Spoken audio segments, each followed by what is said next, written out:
Какво ако първото нещо, което правите сутрин, може да повиши настроението ви? Да повиши фокуса ви и да ви помогне да спите по-добре вечер? Точно това прави сутрешната слънчева светлина. Само 10-15 минути. Ранна слънчева светлина карат мозъка ви да отделя серотонин, хормонът, който повдига настроението, успокоява и ви помага да останете концентрирани през целия ден. Тя също така нулира вътрешния ви биологичен часовник. А това означава по-добър сън вечер, повече енергия през деня и по-малко следобедни сривове.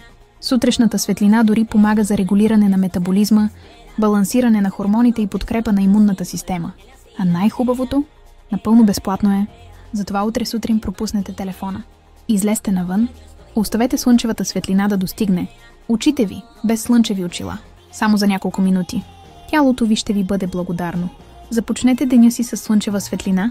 Последвайте ни за още съвети за здраве и благополучие, които наистина работят.